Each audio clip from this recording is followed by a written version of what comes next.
My name is Sarah. This is my perilous journey to safety and freedom. I live in Aleppo, Syria, with my family, my 17-year-old and my old and sick father. I am a wheelchair user due to having contracted polio as a child. My city is bombed and I fear for my safety and my health. A friend calls me suggesting I come to Georgia to seek asylum. I am hopeful I can get the medical help I need in Georgia and bring my son when I have settled and gotten a job. I have no visa to travel to Georgia and my passport has expired. My only option is to contact a smuggler to help me out of Syria and into Iraq. Due to my disability, the smuggler chooses an assistant for me, a woman called Aisha. I am forced to pay half of her ticket as well. In the dead of night, we start our journey towards Iraq. We wait for a bus, and at last it arrives. The bus is full and there is no place for my wheelchair. Someone gives up their seat so I can get on the bus. Getting on the bus is difficult. I have to rely on others to lift me into it, and I am crammed next to my wheelchair the whole way. I continue my journey towards Iraq without delay. The smugglers break the border security walls and we pass into Iraq, continuing our journey to Iran. Security at the border town Piranshar is very tight, causing the smugglers to delay our crossing into Iran. The smugglers leave us in an abandoned building together with 50 other migrants. My assistant Aisha and I are the only women. I feel very vulnerable and I have a hard time sleeping.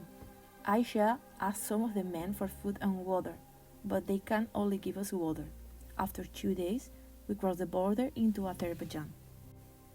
For once, crossing the border into Azerbaijan is relatively easy, and we can continue our journey to the Georgian border.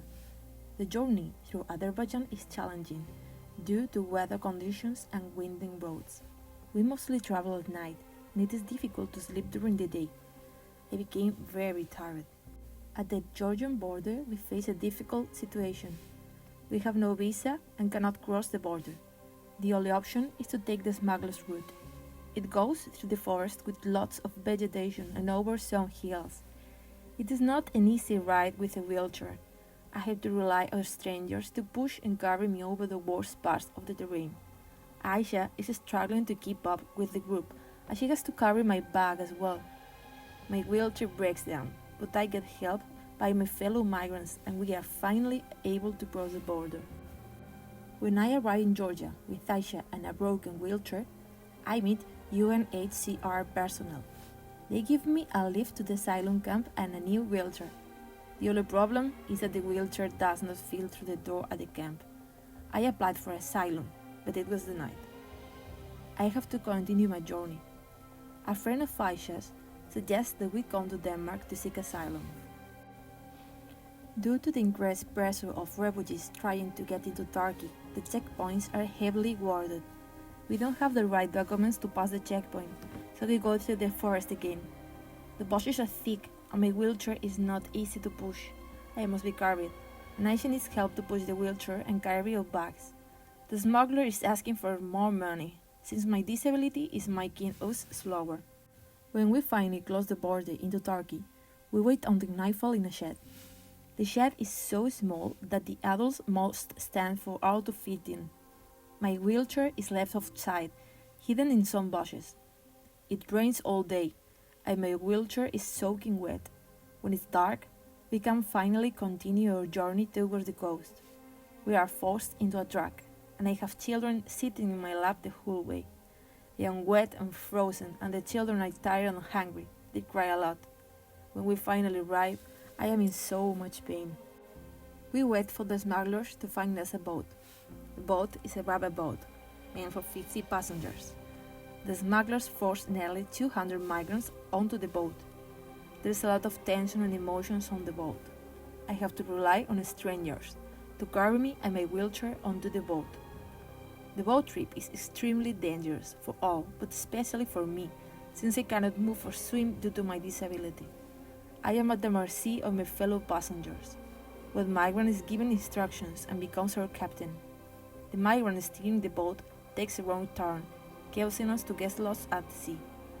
I hold on to the boat in Asia, praying to get to Turkey alive. Fortunately, Doctors Without Borders finds us drifting and helps us get to shore. Crossing the Aegean Sea is horrifying and a traumatic experience. Upon arrival in Greece, I get fingerprinted and sent to an asylum camp on one of the islands. The camp is overcrowded, without adequate sanitation. It is unsafe and not accessible from a wheelchair. I have to rely on Aisha and others just to use the bathroom. All my clothes are dirty. Aisha offers to wash them for me.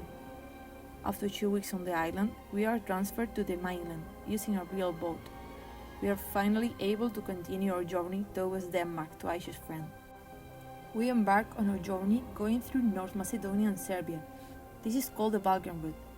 We then continue through Hungary, Austria and Germany. When we arrive in Denmark, I am sick from the journey and need immediate medical attention. I also need accessible accommodation, help with transportation and help to apply for asylum. The hospital cannot treat me because I am an irregular migrant. I can only get emergency treatment and I start my asylum process immediately. After 2 weeks, my asylum application is rejected. The Danish authorities consider me a Dublin case because I was fingerprinted in Greece. I get a deportation decision and I am left in the asylum camp to wait for them to execute the deportation back to Greece. I reach out to a friend who lives in Sweden and they ask me to come and apply for asylum in Sweden. They think I have a better chance to be granted asylum in Sweden. My Swedish friend arranges for me to be smuggled over the bridge to Malmö. My friend sends the money for the smuggler through Western Union, but the person helping me receive the money takes a commission, leaving me with no food money for the trip. Unfortunately, there is no money for Aisha to come as well, so we had to say a terrible goodbye. My wheelchair doesn't fit in the car, so I had to leave it behind. Aisha promised me to give it to someone who really needs it. When I arrive in Malmö, I immediately apply for asylum and I am taken to an asylum camp. I need a personal assistant, but cannot get one, because I am an asylum seeker. My friends come as often as they can. With the assistant, I'm stuck in the room for days. The Swedish Migration Agency finally agrees to hear my case. Since I am from Syria and the Dublin Treaty is suspended due to system overload, Sweden grants me protection. During my integration period, I am given accommodation, an electric wheelchair, and a disability transportation card.